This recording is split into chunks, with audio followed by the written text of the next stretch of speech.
Hello, this is a test.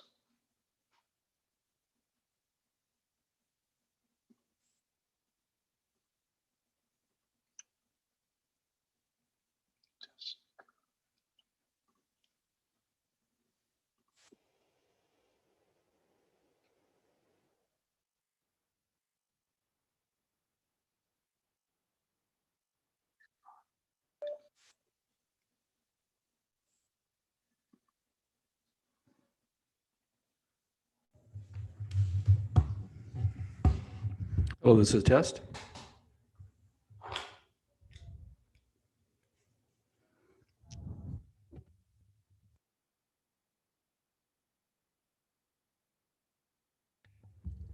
Hello, this is a test.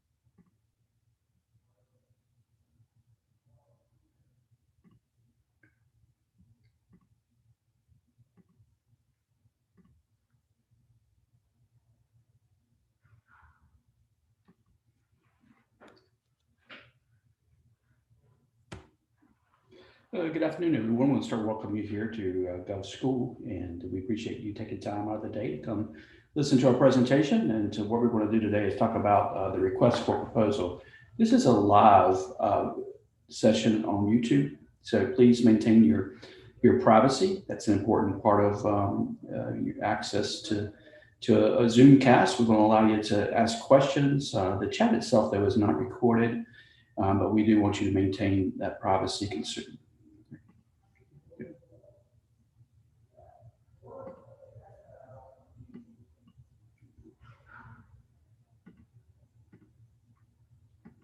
Here we go. So here we go. We got the information up in front of me here, and I'm going to set up the screen. Just one more second. We'll be ready to go.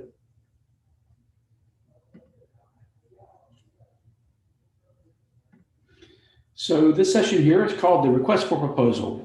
You do have the ability to ask questions. You can pose questions in the chat box. I'm going to open up right now as we go through the day. And if you have any particular bids or RFPs you want me to look at, then you're welcome to tell me about those, make it more interactive in the process. Just type information about the bids that you're seeking. But I wanted to I work in consulting field. One reason I started Gov Directions was to pull up information related to RFPs that were for classification and compensation projects from cities and counties across the country. And it's continued to grow. And so it was a way for us to sort of aggregate the information, came up with the idea. So what I'm going to do is focus in on that particular industry. Just as a bit of a background, I am one of the founders of Gov Directions. I've been in this marketplace for about at 30 years. And I've worked in some 34 states. I've worked on about 400 projects nationwide. And so I really enjoy working within local government and still do. And so I'm going to share with you some experience that I have there. But one of the first questions I always get at Gov Directions when I get a call from someone is asking me about RFPs. What is an RFP? And how do I go about getting that information and responding to one? And so what I want to share with you today is one that I found and that I responded to. I didn't win this one. I came very close, but sometimes I think it's easier to learn from a failure than it is from success. And so that's what I'm going to do today. Share with you why I thought I didn't win, how I could have done a little bit better, and pull that information into you for discussion purposes. And so as we go in to this discussion, what we're going to do today is we're going to identify the structure of a request for proposal, what's involved with those. We're going to actually walk through each section, explain its importance, try to give you some information that I think you need to pay attention to in order to be successful. And we also are going to use an actual RFP as an example to identify those parts of the session.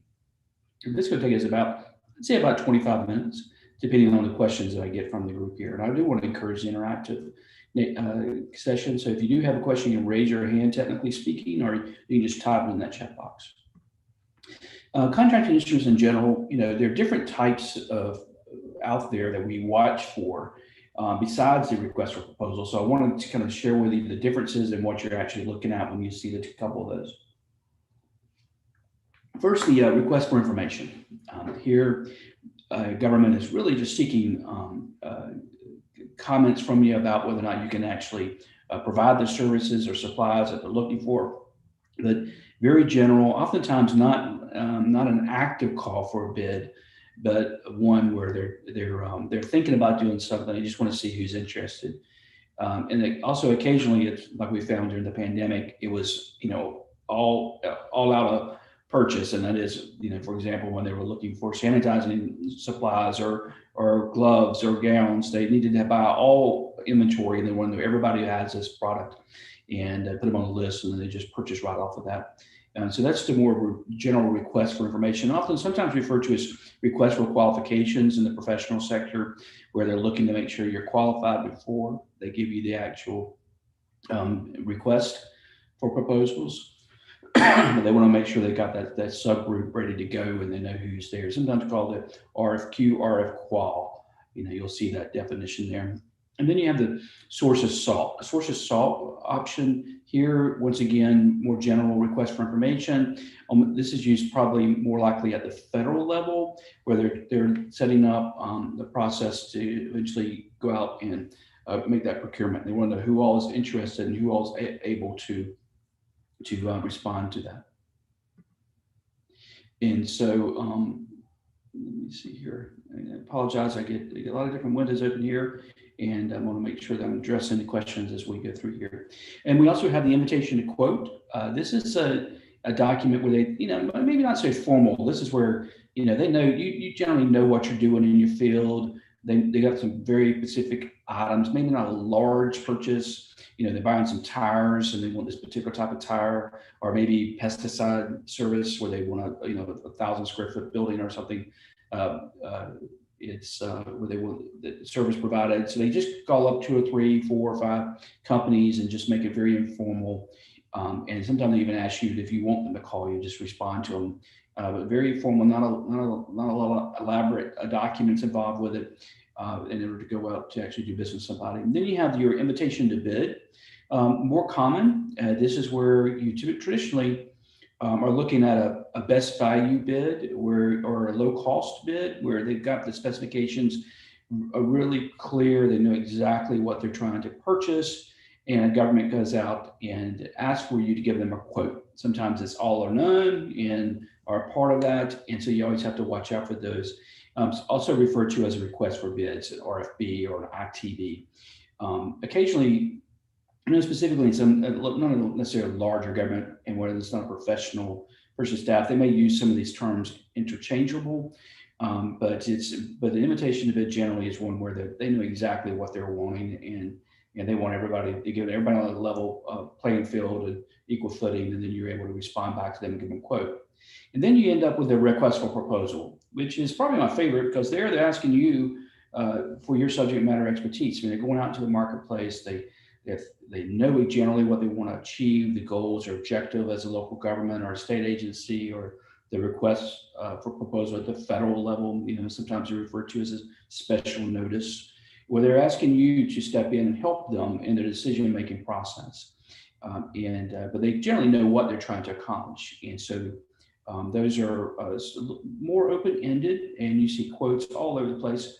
And then you generally win based on your ability to convince them that you know what you're talking about. And so today, what we're going to do is talk specifically about the request for proposal, and when you see those out there. It is generally the traditional definition. It is a solicitation. They're trying to go. They're going through a public bidding process. It's conducted by an agency or a company. Private companies do this too as well. Large companies specifically when they're looking to hire subcontractors. But they're interested in procurement of a commodity, a service, or a valuable asset. to potential suppliers to submit proposals. So they're asking for you to propose back to them your product, your service, your supply, based on what they generally are looking to accomplish in their overall goals and objectives. In a more elaborate, sometimes we get the technology here, the RFP process could be more agile, where you're involved in the process of writing the bid itself, writing the proposal as you're going through that. So it's different forms and different ways that this is actually set up. And it's also, sometimes you hear the term turnkey, where they say, here's what we want, you tell us how you're going to provide it, and then we want to just hire you to make it happen. And so just different ways to make it, but always the RFP itself is always looking for your input and your response back to them. And so that document's going to be somewhat traditional in its approach, and will have specific parts. First, they want to generally give you a statement of work. Okay, here they're going to be, clarity of purpose is very important. Trying to tell what they're trying to accomplish. And when you respond back, you're going to follow that statement of purpose or statement of work, and make sure you're clear on your response back to them. Oftentimes, you can look at a RFP and you can say, "Gosh, they really missed this part, or they missed some big item. I know this is important in my field, and I might think about trying to tell them that that's not really a good idea. And here you need to respond back, because everybody else can do the same thing, and that actually could knock you off balance in terms of your approach back to them." There's going to be an opportunity in the process itself, when you get past the first step, to make some potential changes in any RFP, and that's the point where you're actually you're at the table and you're involved in discussions with them. You've gotten past that initial stage. The statement of work itself always telling you what they're trying to accomplish, what are the goals, objectives, in a very clear statement, generally within a paragraph or two. Technical specifications, they will have a particular area, what kind of technical specification you might need to have or be able to respond to in a particular project. Oftentimes, it's going to be your professional specs they're looking for, what you're actually trying to accomplish. But and when you get into more actual technical items like hardware, software, things of that nature, they're getting, they want to make sure you got the right certifications and response back to them in the document itself. And then a schedule, they're going to always be clear in the amount of time you're going to be required to accomplish the goal or objective, and how it's going to be delivered, potentially in the list of deliverables, and what steps are along the way. Oftentimes they'll ask you, they'll give you, sort of a start and end date, or said they want this accomplished by this particular date. And that's the only part of the schedule they're given to you. And then you respond back to them. And in the RFP, a set schedule that you might want to that you would propose as a way to make sure you accomplish their deliverables. And in that list of deliverables, they're going to be very precise. And what you're going to do at any given time is always respond back to that request and tell them that you're able to accomplish something, or you're not able to accomplish something. Never leave it blank, or never leave it unsaid. In hoping that it's going to kind of overlook that. That's not a good practice. You always want to respond back specifically to the deliverables they're seeking. And you also, at this point, try not to be creative and offer additional deliverables that potentially could set you out of the pool because your pricing might have increased or some other reason. You don't want to necessarily do that. So that you want to match up to that list of deliverables perfectly. The contract terms and conditions, most governments will include a contract along with it, or the specific terms that are going to be necessary in order for you to, when you win the business, that you're actually able to do that. If a contract's not included in a document, then it's always a good idea to go ahead and throw one in that meets the expectations of the project. Go ahead and have that ready to go. But most likely the city or county or state attorney is going to have that in place. And you're going to have to agree to that, always with a full understanding that it's very rare for a government to change a contract. So when you see that, you need to be able to respond to that and meet those obligations.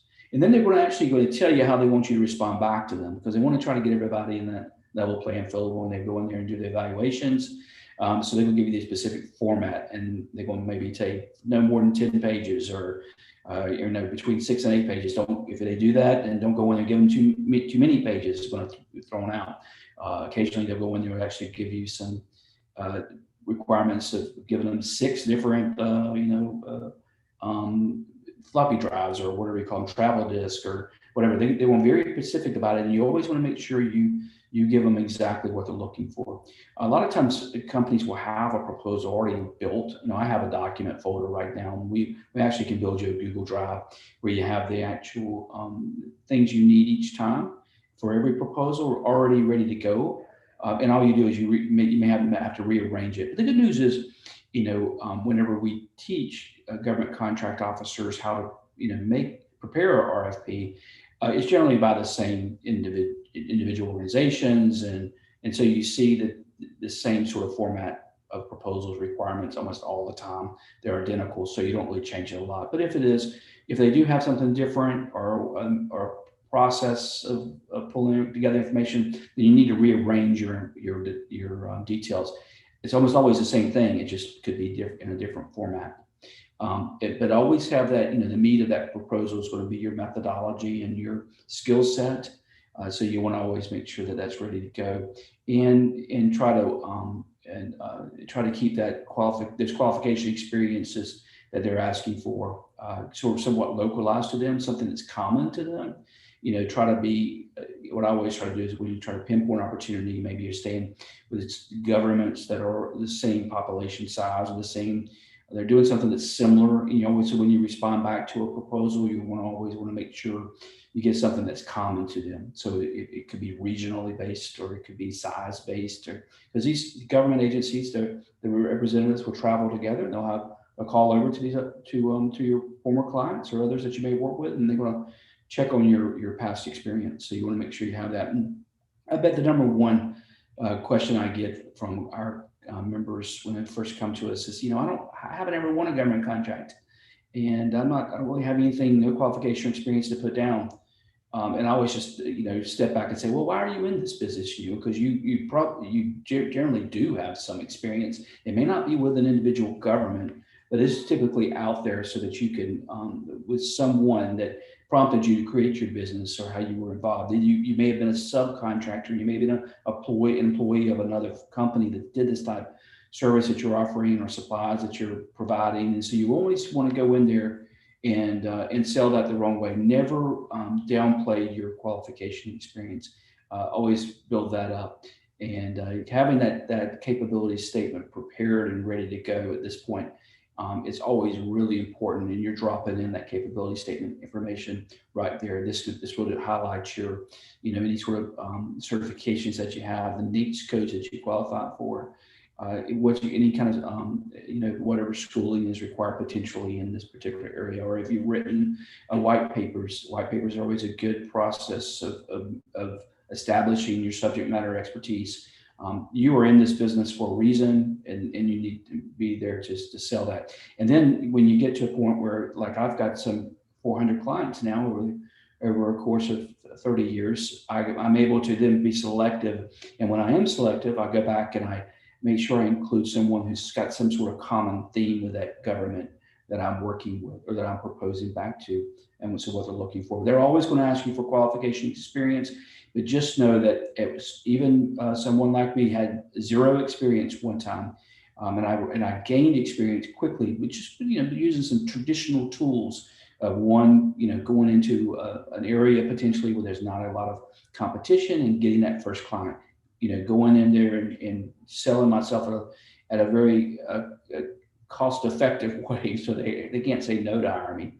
And then building that, and then continue to build on that to a point where you're able to be selective yourself. So that's important. And then when I always ask about the cost breakdown, a lot of times the cost breakdown, and especially in the RFP, is not really an important part of it. What they're more likely to be looking for is your qualification and experience, and your ability to meet their schedule and their list of deliverables. And so you're going to focus in on that part of the RFP. But if there is a cost breakdown requirement, sometimes it's even separated, but pay attention to that, and always respond back to them the method that they're asking you to respond back. don't be creative here once again, because they want to do an apple to apple comparison best as possible.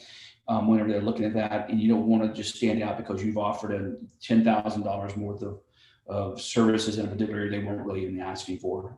So that's just kind of that's probably a huge no-no, and one reason why people will lose contract responses, and they won't actually get invited back to the table, or they won't get awarded the contract.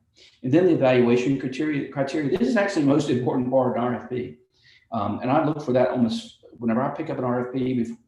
Once I look at the statement of work, make sure it's a good fit. I want to look at how they're going to evaluate me, and how I'm going to be selected. And if it's going to be, an 80% cost down, I may not won't respond to it, because I don't really go in and try to buy a business anymore.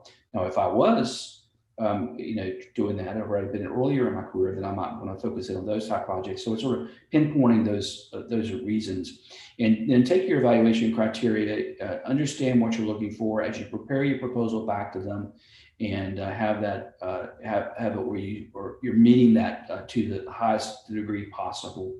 Oftentimes, whenever I do an response back to an RFP, I will actually ask somebody to evaluate what I've done.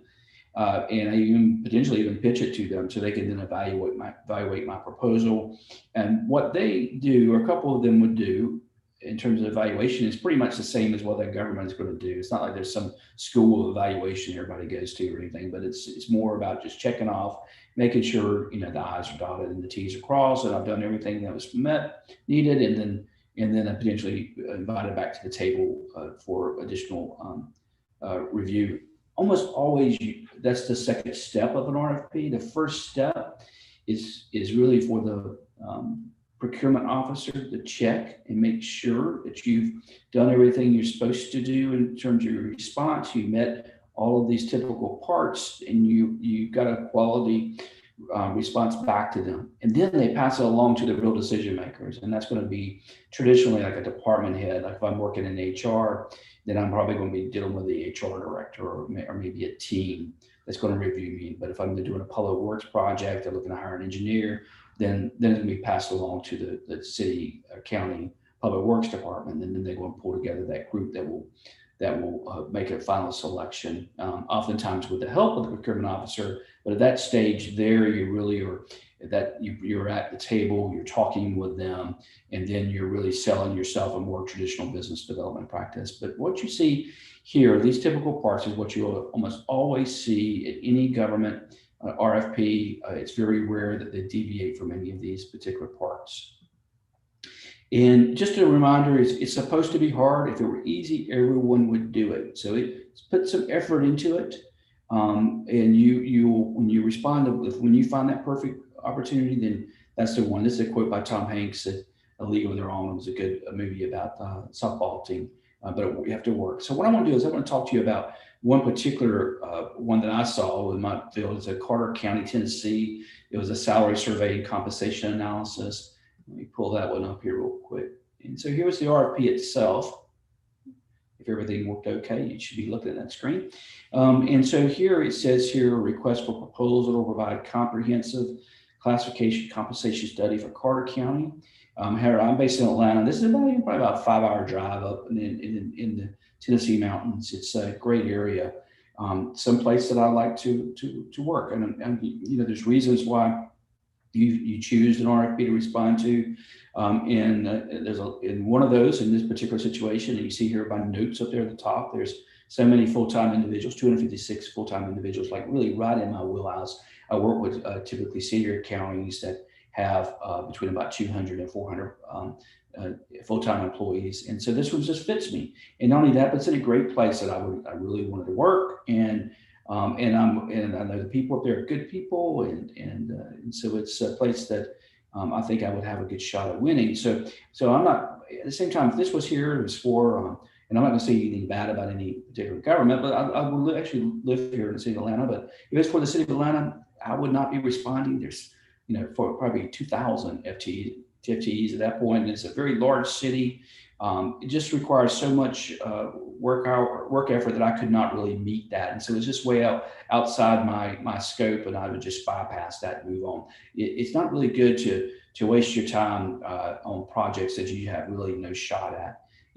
Sometimes I may want to just test the marketplace. Maybe a government might be twice the size of Clark County, and see if I could step up to a different level, or if I had a little bit more time to apply for a project. I only work on about 3 or 4 projects a year, and so I don't want to give them too much time. I want a project I would work with in a couple of months and get done.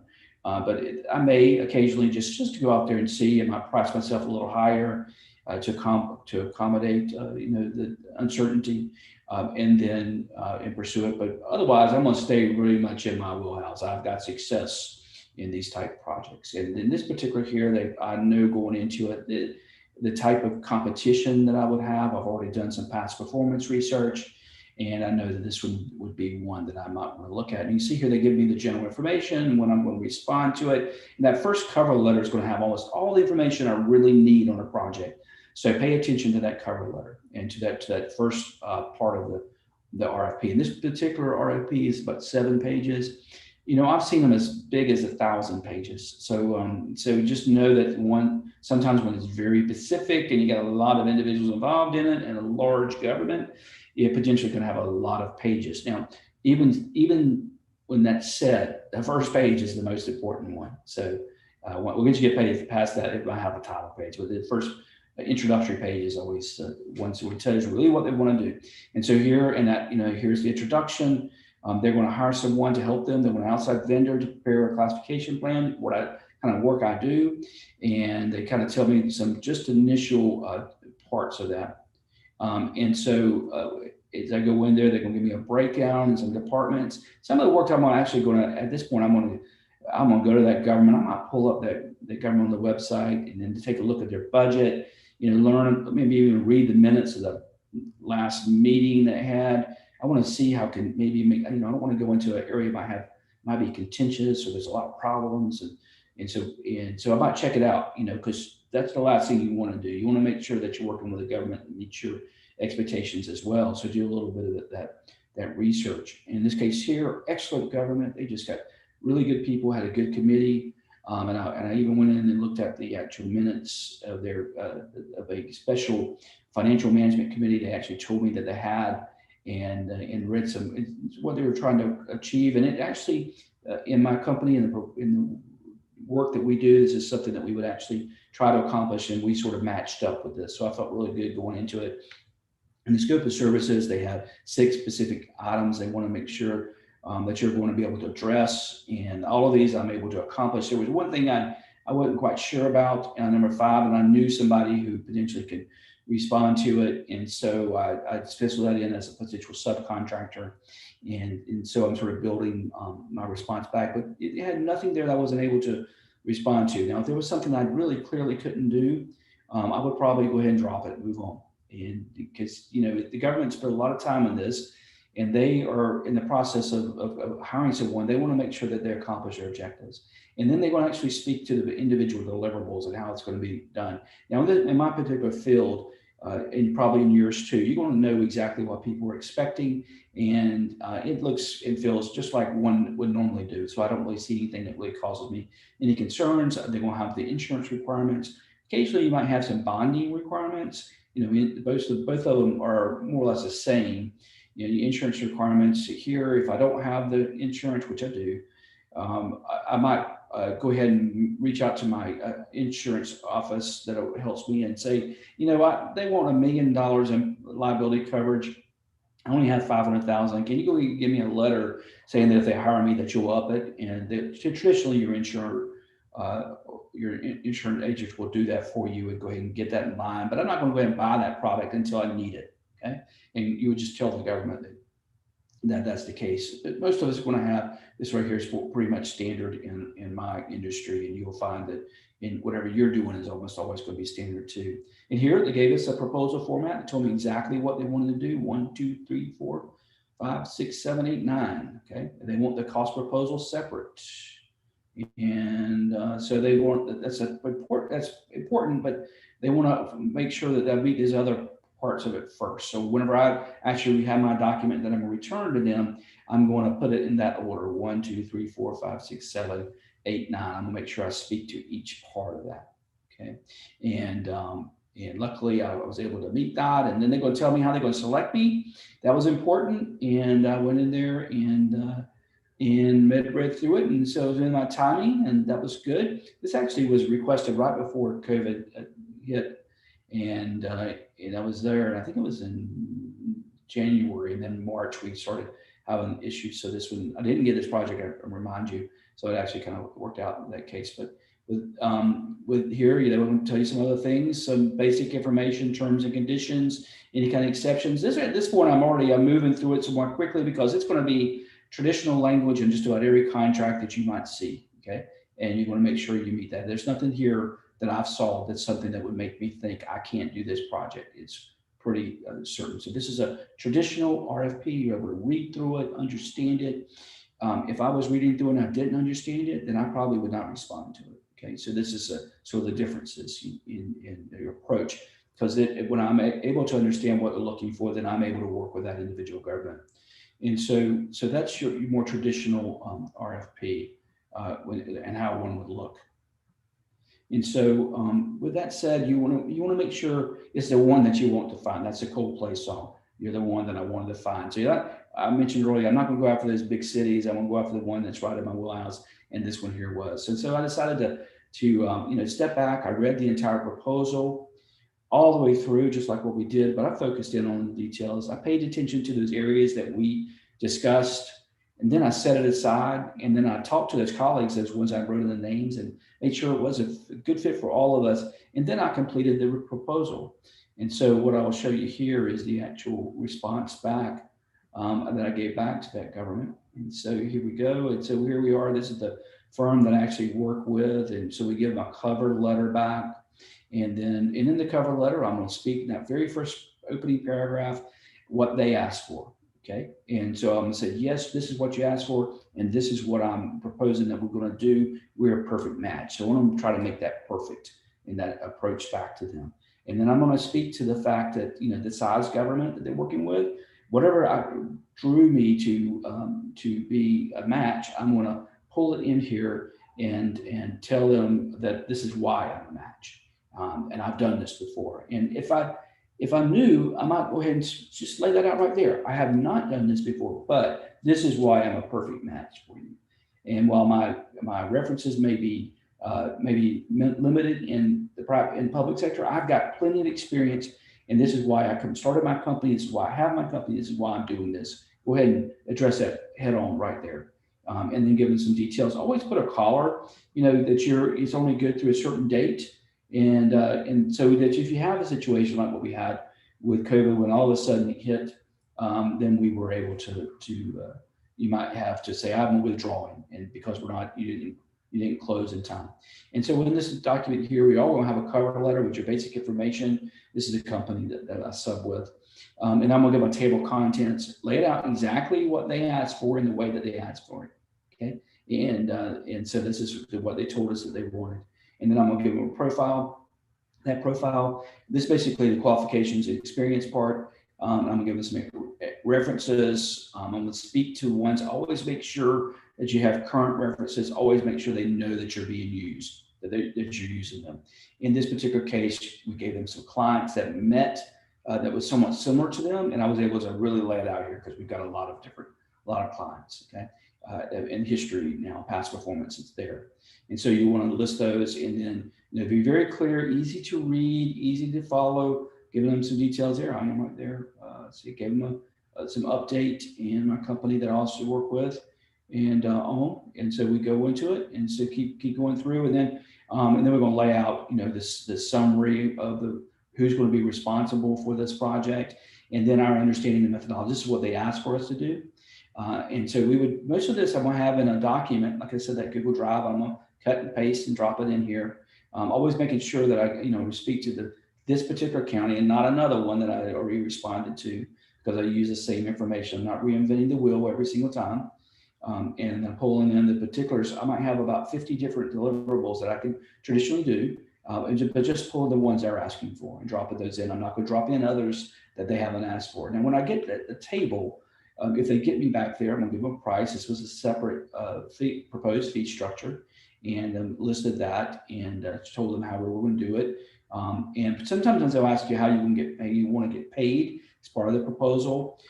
In this particular here, it's sort of all or none, or it might be in the agreement itself. Now, they didn't have a contract in theirs. We looked, they did say that in terms and conditions. I went ahead and gave them a contract, and we went ahead and did that, and including the actual deliverables that they asked for within the appendix of that response back to them.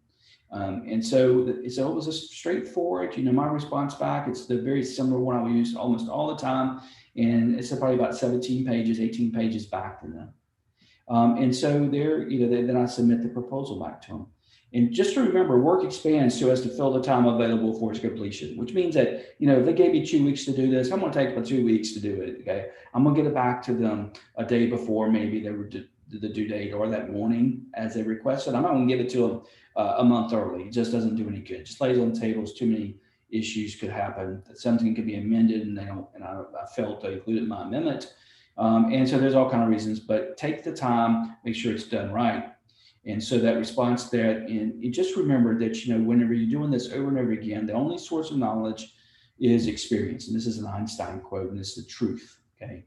You're going to learn, and you're going to have to fail a couple of times. In this particular one, I did fail. And so the reason why is I was very close in the proposal, and I actually do this in an additional session. It actually coming up this Monday, where we do something called Gov School Focus, where it's a 2.5 hour, 2 hour session that basically always runs over. But it's the one where we go in and we look at how decisions are made and decision-making process.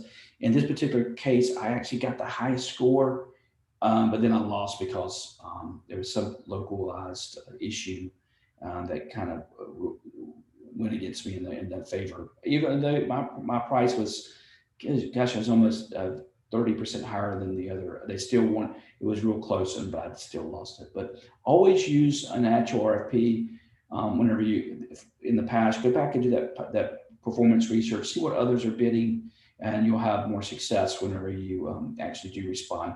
And look both at the ones that win and the ones that fail, and you will see that you'll find out the things you really need to understand. And in this session here, what's what we've done? We used an actual RFP. I've shown you exactly what they asked for, giving you the ideas of what the response would look like.